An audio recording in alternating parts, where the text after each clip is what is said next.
محمد جام رضی اللہ تعالی بڑے پائے کے بزرگ ہیں، صاحب کرامت بزرگ گزرے ہیں۔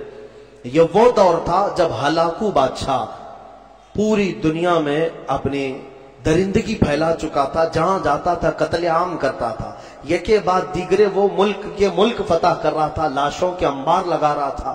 اس کی کرسی تو لوگوں کی لاشوں پر ہی لگتی تھی۔ ہلاکو نام سنا ہوگا آپ نے، بڑا ظالم بادشاہ۔ اور یہ جنگ کرتے کرتے جب اس کا ٹارگٹ بغداد ہو گیا، بغداد اس وقت مرکز اسلام کہلاتا تھا، علماء دین وہاں پر کثرت سے ہوا کرتے تھے، علم کی بڑی بڑی درسگاہیں وہاں پر موجود تھی، دانشور وہاں موجود تھے، صوفیہ موجود تھے۔ تو بغداد میں بڑی بڑی پرانی تاریخی کتابیں موجود تھیں۔ بغداد کو اس نے ٹارگٹ بنایا۔ سنیے، بغداد کو جب ٹارگٹ بنا کر اپنی فوج لے کر وہ بغداد پر چڑھائی کرنے کے لیے نکلا تو بغداد سے کافی فاصلے پر پڑاؤ کیا، اور اس نے اپنے 2 سپاہیوں کو بھیجا کہ بغداد کا معائنہ کر کے آؤ، دیکھ آؤ لوکیشن کیسا ہے۔ تو اس کے سپاہی جب بغداد کے لیے نکلے تو لوگوں میں ہلچل مچ گئی، بہت سنسنی پھیل گئی کہ ہلاکو قریب آ چکا ہے اور بغداد کو تباہ کرنے والا ہے، کیونکہ سب تباہیاں انہوں نے دیکھ لی تھی۔ ہلاکو نے کون کون سے شہر برباد کیے، کتنوں کا قتل عام کیا، وہ سب کو پتا تھا۔ تو بغداد کے اکثر لوگ دوڑے دوڑے حضرت محمد جام کے پاس آئے، کہا کہ آپ ہمارے رہبر ہیں، آپ ہمارے رہنما ہیں، اللہ والے ہیں، ہمیں بچا لیں، آپ دعا کریں۔ ہلاکو جیسا ظالم بغداد پر ٹوٹ پڑا ہے۔ وہ اس وقت بیٹھے ہوئے تھے، ان کے ہاتھ میں کھٹوری تھی۔ آپ نے وہ کھٹوری کو یوں پلٹ دیا اور کہا جاؤ اللہ حفاظت فرمائے، اللہ حفاظت فرمائے۔ لوگ چلے گئے۔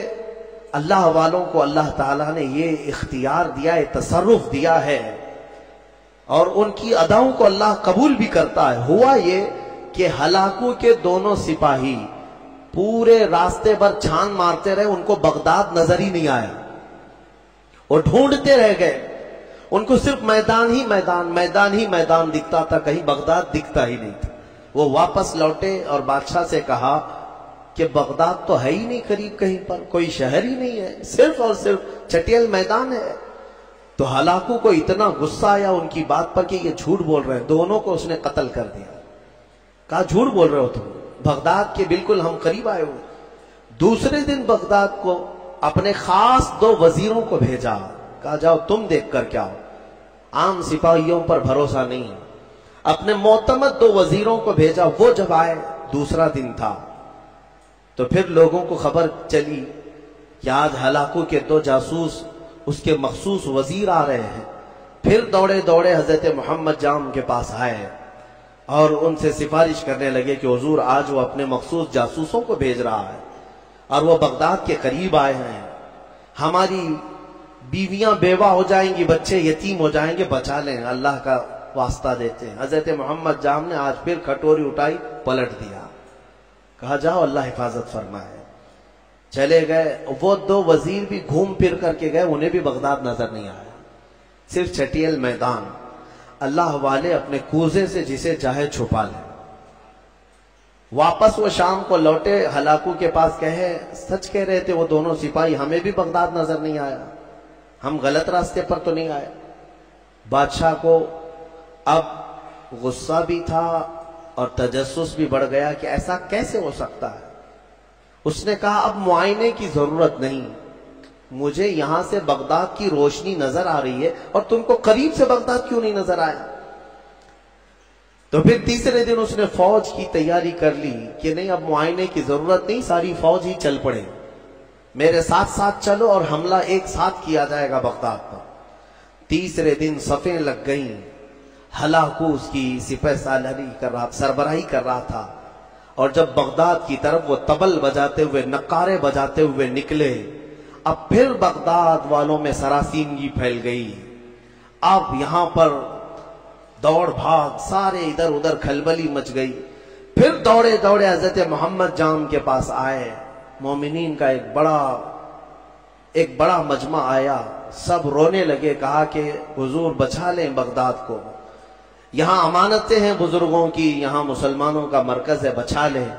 حضرت محمد جام تیسرے دن ان کے ہاتھ میں کھٹوری تھی، وہ پلٹ رہے تھے، غیب سے ندا آئی کہ اے میرے بندے اب رک جاؤ، اب رک جاؤ، کب تک تم انہیں اس طرح سے بچاتے رہو گے؟ انہوں نے اب تک اپنی حالت نہیں بدلی، ان کو اپنی حالت پر چھوڑ دو۔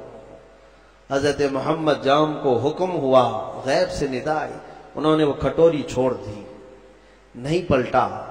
پھر اس کے بعد ہوا یہ کہ ہلاکو بغداد میں داخل ہو ہی گیا اپنی فوج کو لے کر، اور ایسی تباہی مچائی، ایسی تباہی، اللہ کی پناہ، 1 مہینے تک بغداد میں صرف چیخ ہی چیخ تھی، آوازیں ہی آوازیں تھیں، جس طرف سے گزرتے لاشوں کا انبار تھا، گھر بار جلائے جا چکے تھے، اسلامی ذخیرہ جو لائبریریاں تھیں وہ جلا کر راکھ کر دی گئی، دریائے دجلہ کا پانی پورا خون سے لال ہو گیا تھا، اور گھوڑے دوڑتے تھے بغداد کی گلیوں میں تو مسلمانوں کے خون سے گھوڑوں کے ٹاپ بھیگ جاتے تھے۔ اتنا قتل عام کیا، مسجدیں تخت و تاخت و تاراج ہو گئیں، وہاں کی بلند و بالا پرشکو عمارتیں تباہ و برباد کر دی گئیں، علماء کو قیدی بنایا گیا، نہ جانے کتنی تباہی ہوئی، اس کا بیان کرنا بیان سے باہر ہے۔ میرے عزیزو، یہ تباہی تاریخ کی داستان بن گئی، آج بھی تاریخ اٹھاؤ گے تو ہلاکو کے بغداد کی تباہی کی داستانیں تمہیں بہت جلی حرفوں میں نظر آئیں گی، لیکن کہنا یہ چاہتا ہوں کہ اس تاریخ میں چھپا ہوا یہ واقعہ ہمیں جھنجھوڑتا ہے۔ اللہ والے بھی، اولیاء کرام بھی اس وقت تک بچاتے رہتے ہیں جب تک تمہارے سدھرنے کی امید ہو، پھر ایک وقت ایسا آتا ہے کہ مولا تعالیٰ خود منع کر دیتا ہے کہ اے میرے محبوب بندو، ان کی حفاظت بھی مت کرو، ان کو اپنے حال پر چھوڑ دو، ان کو اپنے حال پر چھوڑ دو، کہیں وہ نوبت نہ آنے پائے، وہ وقت آنے نہ پائے۔ اے غیور مسلمانوں، میں تمہیں بیدار کرتا ہوں، جگہ جگہ کے تھک چکے ہیں تمہیں یہ ہنگامے، اٹھو، نشاط لذت خواب گراں بدل ڈالو۔ ہاں، غلط روی سے منازل کا بعد بڑھتا ہے، مسافروں رویش کارواں بدل ڈالو، اٹھو وگرنہ حشر نہ ہوگا پھر کبھی، دوڑو کہ زمانہ چال اپنی چل گیا۔